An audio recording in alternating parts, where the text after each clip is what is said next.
universe.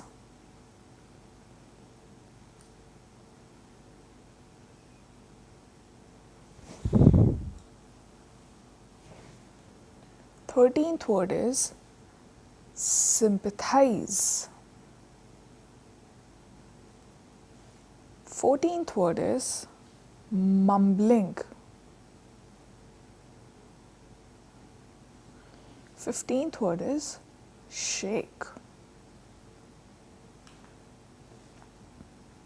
16th word is transfer. 17th word is canal bank. 18th word is beggars. 19th word is potentially.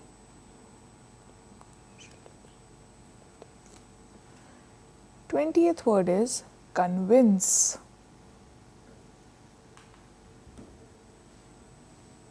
21st word is Pandit. 22nd word is consulted. 23rd word is biddy shops. The biddy shops. 24th word is asylums.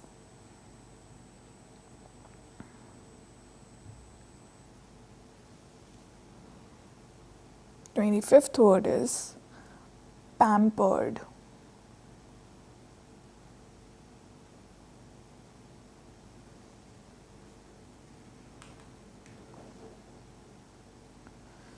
So dear friends, what things does a normal child like to see? Was Ved's childhood different from other children? Let's find out.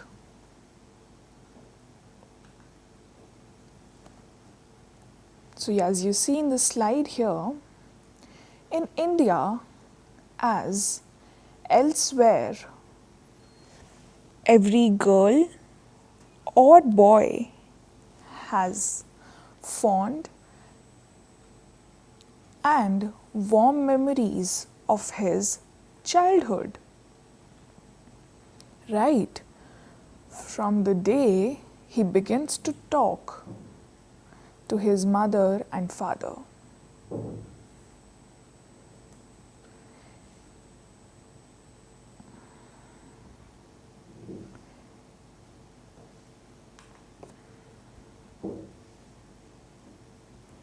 Who play with him, or the servants who prepare his meals, or watch him play in a nursery full of toys, remembering each and everything. And all these things and memories that a child creates, he always remember.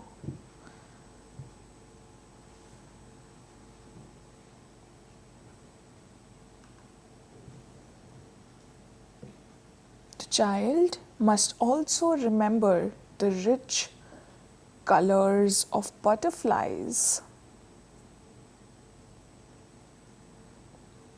and birds,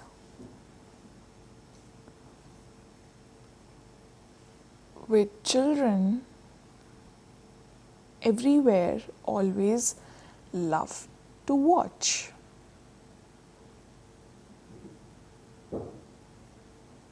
And these colors make all the children so excited.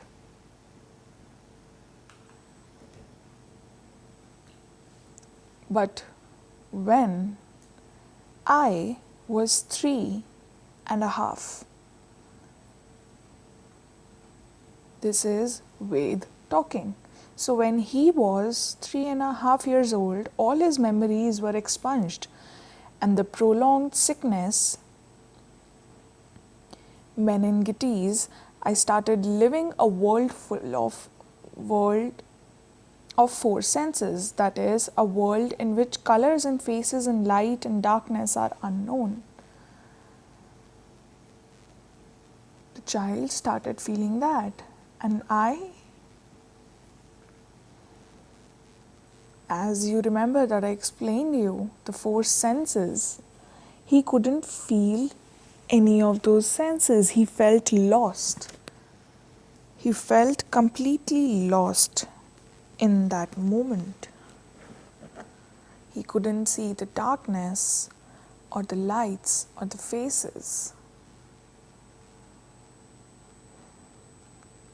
But Ved couldn't see anything.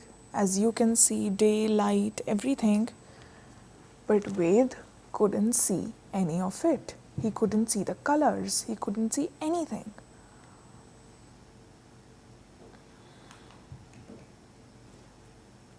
So as you see in the slide, if my age and the sickness deprived me of the treasured memories of sight, they also reduce things which are valued so much in the sighted world to nothing more than mere words, empty of meaning. The child felt losing his memories. I started living in a universe where it was not the flood of sunshine steaming through the nursery window or the colors of the rainbow, a sunset or a full moon that mattered.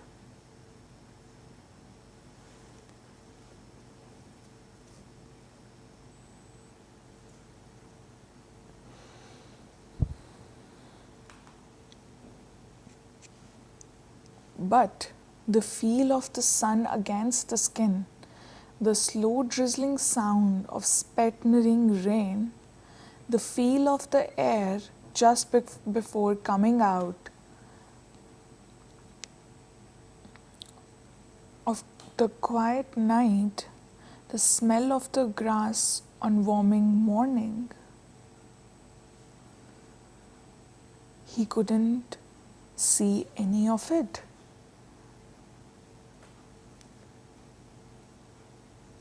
He couldn't understand any of it because the sight was not there.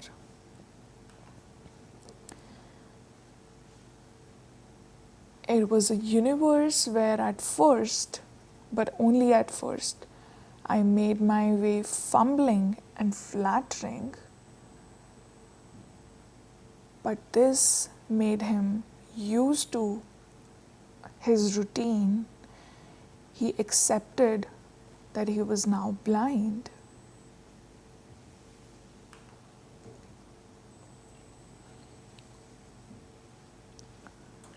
How did Ved's family react to his blindness?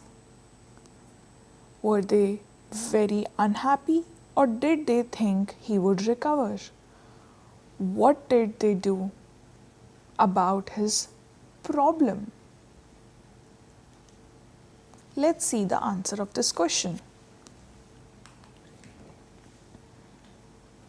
It was good that I lost my sight when I did, because having no memories of seeing, there was nothing to look back to, nothing to miss.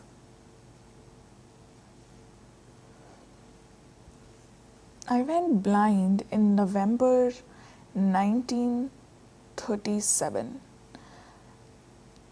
At that time, we were living in Gujarat, in the province of Punjab in northern India.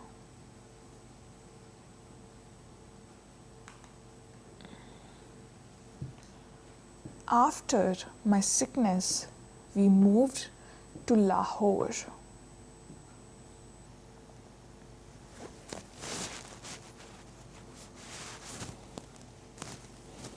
A few miles away, but the number of relatives who came to sympathize made my father ask for another transfer, this time to Karnal.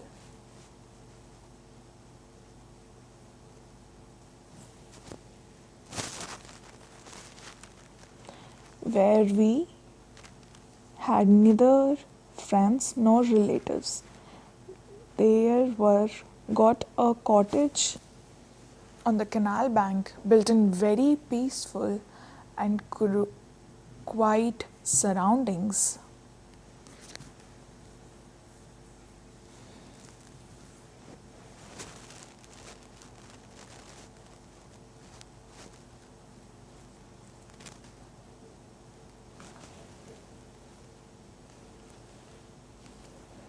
At an age of complete inaction, therefore, followed my blindness. In part, this was due to the immediate shock of the illness, but more important still, the difficult situation was caused by ignorance of the potentialities of a blind child, since the only blind persons my parents saw was beggars. But now, by fate or by the will of God, blindness not only struck on a child of well-to-do family, but that of an excellently trained doctor who found his training in this instance useless.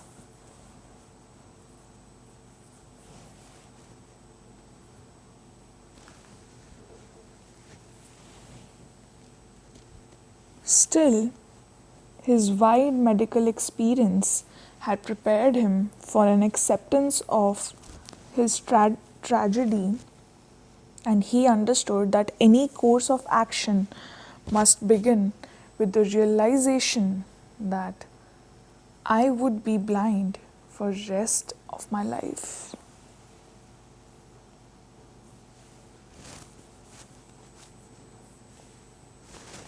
His father knew that he is going to be blind forever.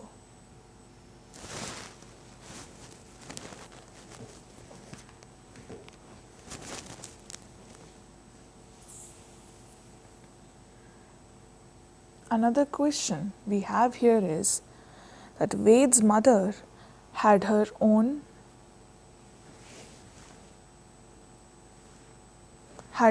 ideas of why her son went blind. She also had her own methods of treating him. What were they? Did they do any good? Because she believed that her child could gain his sight.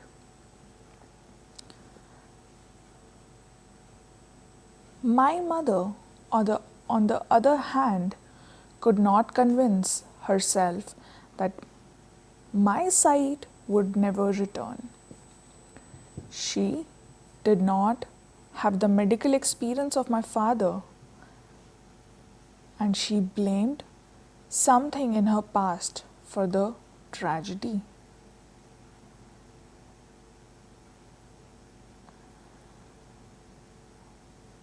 She kept blaming herself.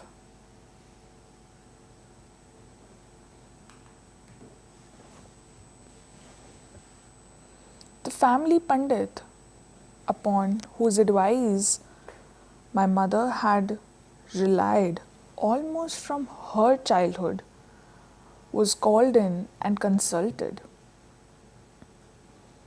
He knows more than about religion and science, mother said with pride.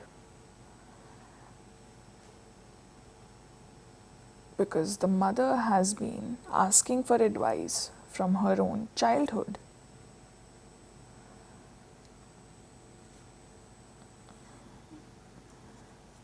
And she believed that this Pandit knows more than any other Pandit in our province.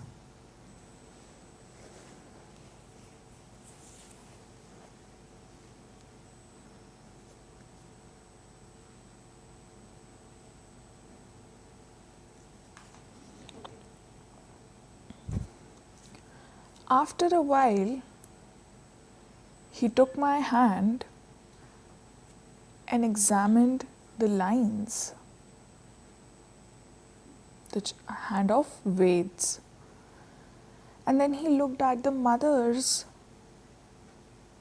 and he studied her forehead. Mumbling steadily, he said, he found himself inadequate and more pundits would have to be consulted. The mother said, okay.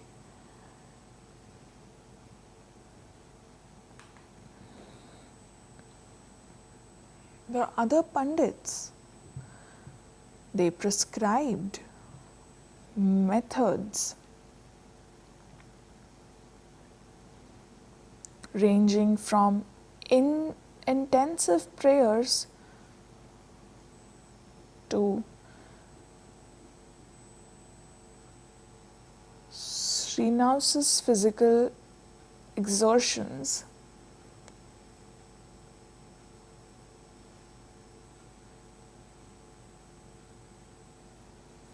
And for a fee, they agreed to perform part of necessary religious ceremonies. Each Pandit's advice were carefully heeded.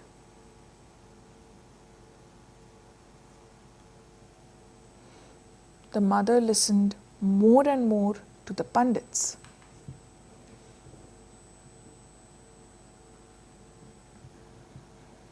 The surmas that the Pandit gave, which were administered at all hours of the day and night,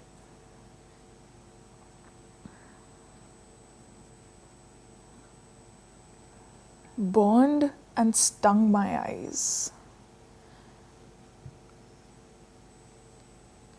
But the only soothing part of the miserable ordeal was loving care of mother afterwards.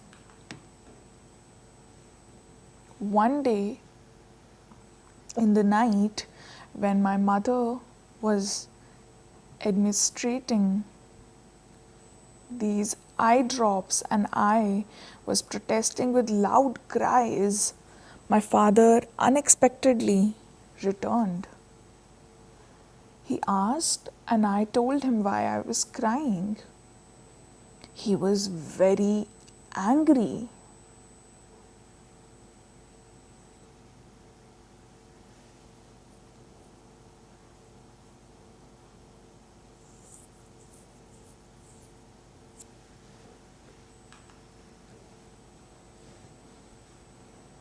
Then he gently lifted me from her arms and took me away.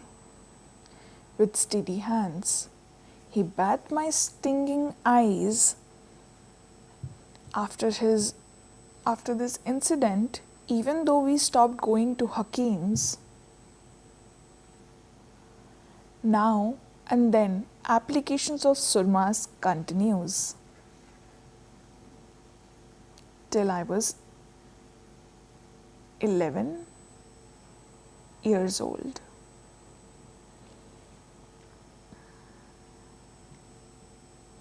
But they were very mild, and my mother always obtained my consent in advance. Earlier she used to force him, but now they always asked for consent.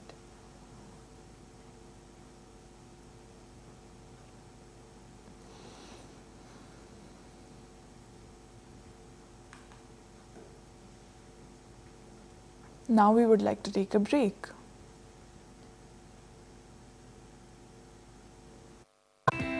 कोविड-19 यानी corona virus देश एवं संपूर्ण विश्व में व्याप्त विषाणु जन्य समस्या। लाखों लोग इस संक्रमण की चपेट में। इसका निदान है जागरूकता के साथ हम और आप स्वयं। कोरोना वायरस के इस संक्रमण से संपूर्ण भारतवर्ष भी एक विकट स्वास्थ्य की परिस्थितियों से जूझ रहा है। भारत सरकार द्वारा गांवों से शहरों तक व्यापक जांच, उपचार और विभिन्न नैदानिक व्यवस्थाएं की गई हैं, लेकिन अभी हमें करना है इससे बचाव। बचाव है आपस में 2 गज की दूरी रखें, मास्क जरूर लगाएं, हाथों को बार बार साबुन से धोएं और हाँ, आरोग्य सेतु ऐप पर लॉगिन अवश्य करें। घर पर रहें और NIOS की स्व अध्ययन सामग्री से पढ़ते रहें। आपके लिए PM ई-विद्या पर टीवी, रेडियो वाहिनी और मुक्त विद्या वाणी पर ऑडियो कार्यक्रमों का प्रसारण भी NIOS द्वारा किया जा रहा है। आपसे एक ही अनुरोध है, जब भी छींकें, मुंह और नाक को ढकना ना भूलें, भीड़ भाड़ में जाने से बचें और सामाजिक दूरी का पालन करें। और एक बात, जब तक वैक्सीन नहीं आती तब तक मास्क को ही वैक्सीन समझें। साफ रहें, स्वच्छ रहें और स्वस्थ रहें। 2 गज दूरी, मास्क है जरूरी। किसी भी आपदा की स्थिति में संपर्क करें टोल फ्री नंबर 1075 011 23978046। ईमेल करें ncov2019@gov.in।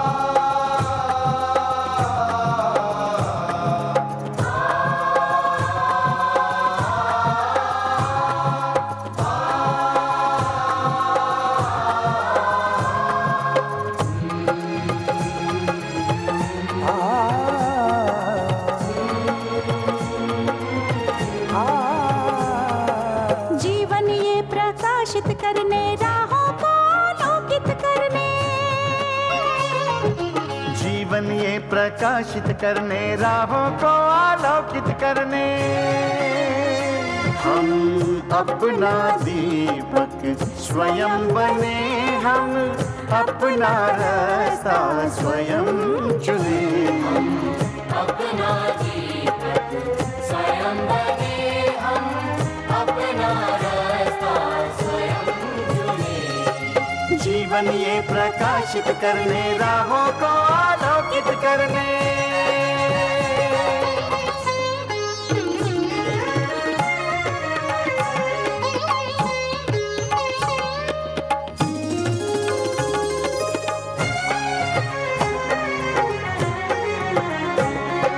धन साधन समय की सीमा से विद्यालय जो मुक्त हो, धन साधन समय की सीमा से विद्यालय जो मुक्त हो। कभी पढ़े हम कहीं पढ़े, वे विषय की लोच से युक्त हो। कभी पढ़े हम कहीं पढ़े, वे विषय की लोच से युक्त हो। मित्रों हम उठे और जागे, मंजिल आने की ध्वनि सुने।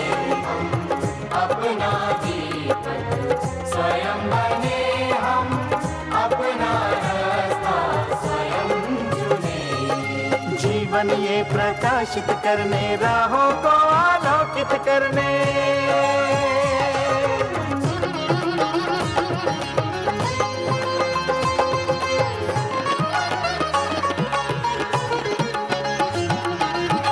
राष्ट्रीय मुक्त विद्यालय का द्वार खुला सबकी खातिर। शिक्षा परीक्षा का अवसर एक बार ही क्यों मिलता फिर। शिक्षा और परीक्षा का अवसर एक बार ही क्यों मिलता फिर। दुनिया में इसके केंद्र बात, कोई मन चाहा केंद्र चुने। हम अपना दीपक स्वयं बने, हम अपना रास्ता स्वयं चुने। कोई मन चाहा केंद्र चुने। हम अपना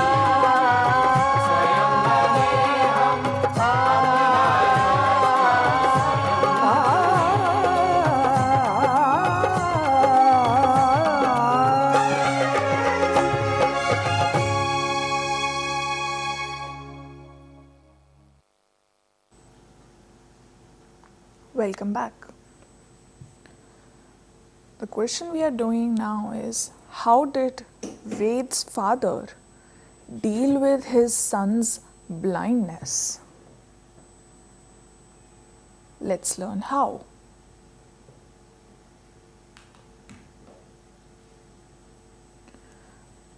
Ved is saying that I remember other little tests my mother put me through. But one day, she perceived that just before I arrived at a closed door, I would stop and reach for handle to open it.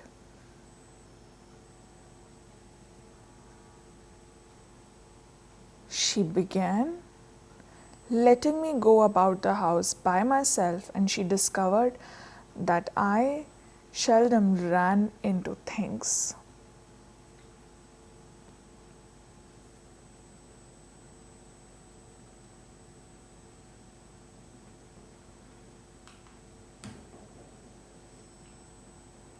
She used to shake her hand before me so that myriads of pores next to, below, and above my ears could feel her hand even when it was a foot away.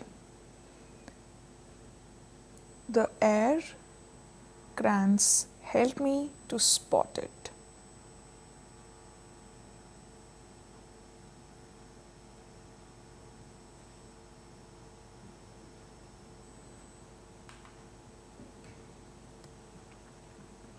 As you see in the slide, although in my case there was an obstacle that seemed unsurmountable, father was determined to try everything. He read all available literature on blindness. He learned that almost all India's blind people had turned to begging for their livelihood or became owners of pan and bidi shops and spent their days rolling nuts and condiments in a betel leaf or tobacco and cigarette paper.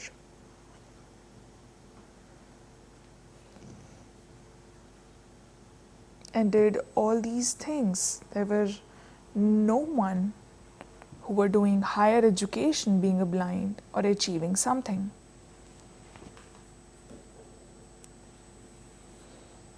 The replies were not optimistic for the blind educational facilities.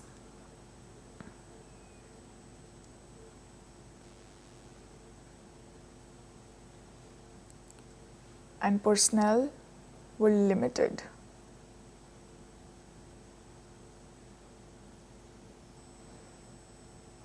And often the schools became semi-asylums with all ages grouped together in classes without any graduation system.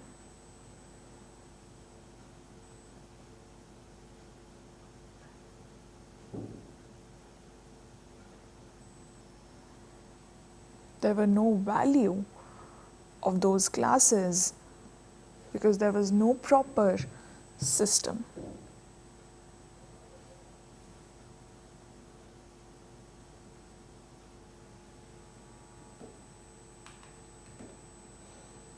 My father still persevered, for he knew that my staying at home would result in my becoming a pampered child. He realized as well that I would have difficulty playing with normal children and that my mother would always be afraid to let me leave the immediate premises.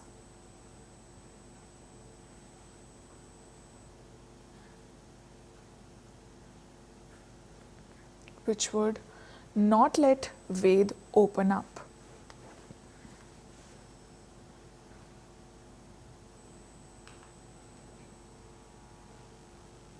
At last, he heard of Dr. R.M.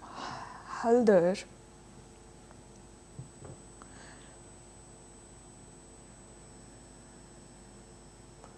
principal of Dadar School for Blind in Bombay. My father heard about him, so he wrote him asking for advice.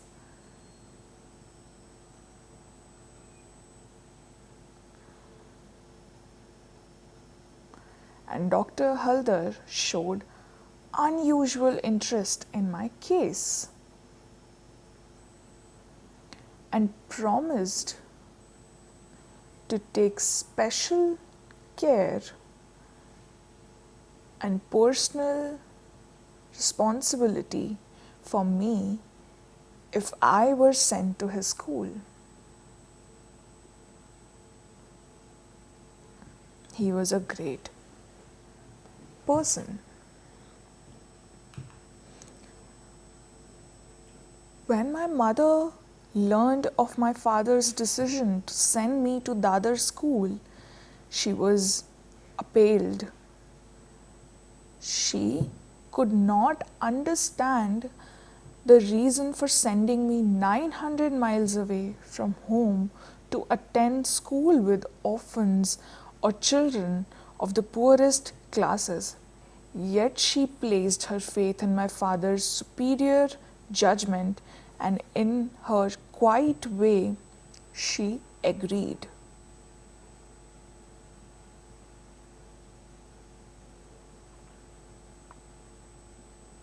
And she had to accept it, and she agreed to let Ved go to Dadar school.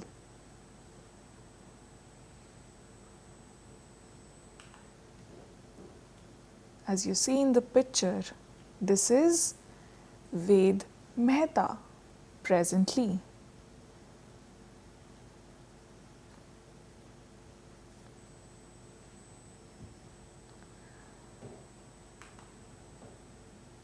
So, dear learners, let's learn about modal verbs. As you see here, shall, will, should, and would. All these make modal verbs.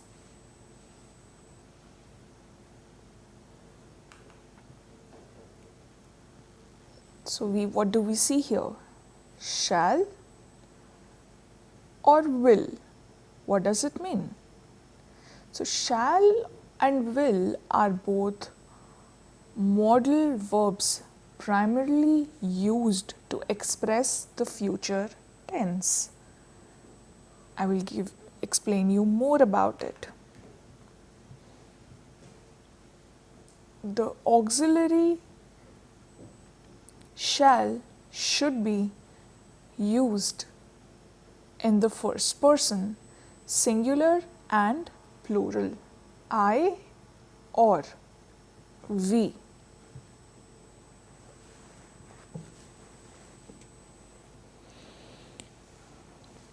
For example, shall we go to the cinema? It's a future plan. Second example is, shall I make coffee? I will. Will makes it. Shall makes it future.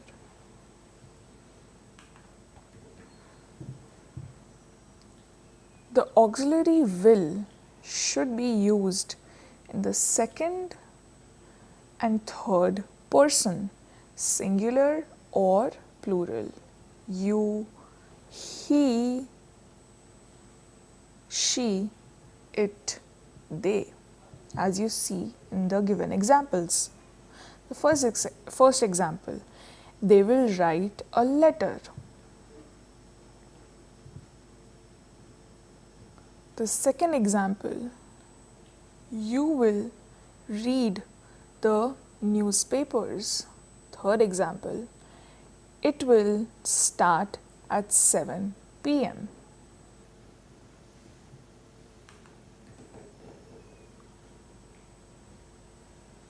Now it is should and would.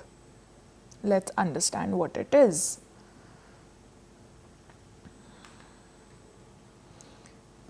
Here are some examples of should. Ask for and give advice and suggestions.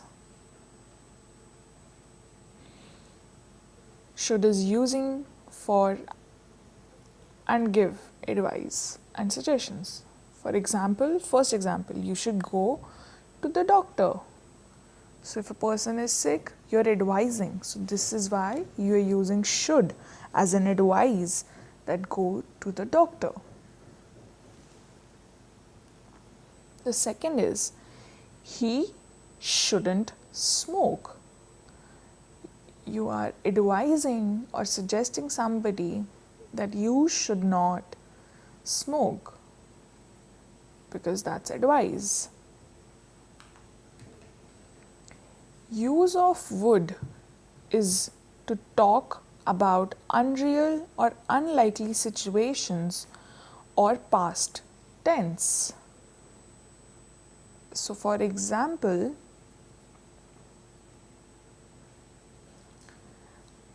I would buy a new car if I had the money. It's just talking about a unreal situation.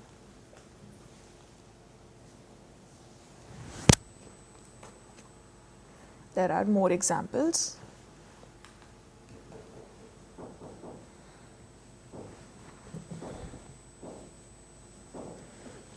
Should and on the second side is would. So what are the different examples? So the first example of should is, you should try to lose weight. That is the first example. Advising somebody where you're not forcing, you're just suggesting somebody something. The second example is, he should have been more careful. Third example, are you ready? The train should be here soon.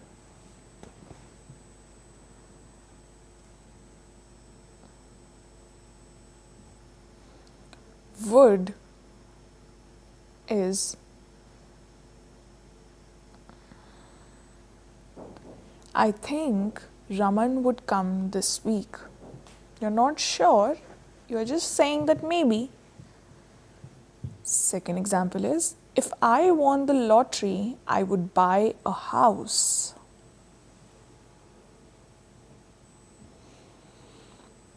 Third is, I would have given it back if I had seen her. I hope the examples that I showed you are clear. Learners, now we are going to learn about adjective. An adjective describes or modifies noun or pronoun in a sentence. They show quality, size,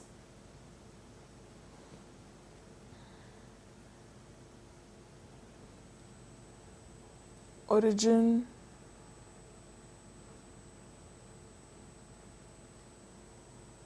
color, shape, taste, act, feel, look.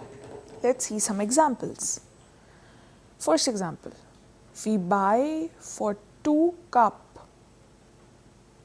cups of coffee.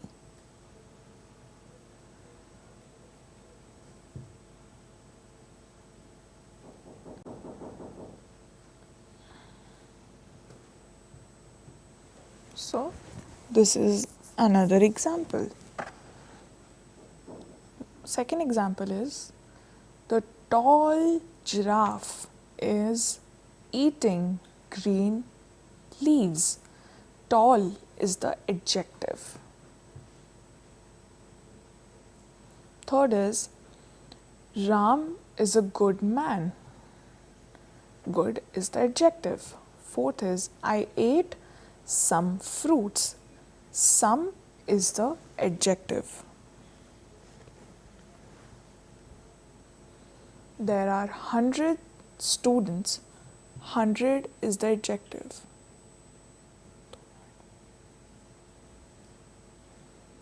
He drives a fast car. The large house is old. So these are examples. If there were no adjectives, the sentence would not make any sense. Adverbs. A word or a phrase that modifies or qualifies an adjective, verb, or a word group. Example, she spoke softly.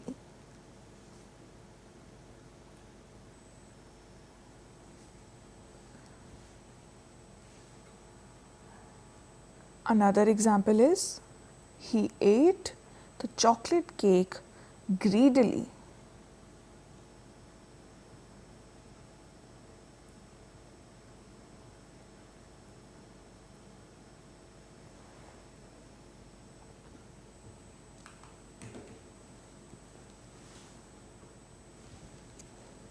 So you know the adjectives. So these are the adverbs that can be. You can go through the slide and see it. So happy makes it happily when made an adverb. So you see these examples. He sings loudly. Second example, she plays tennis well. Third example, her sister ate quickly. Fourth example, I read the letter carefully.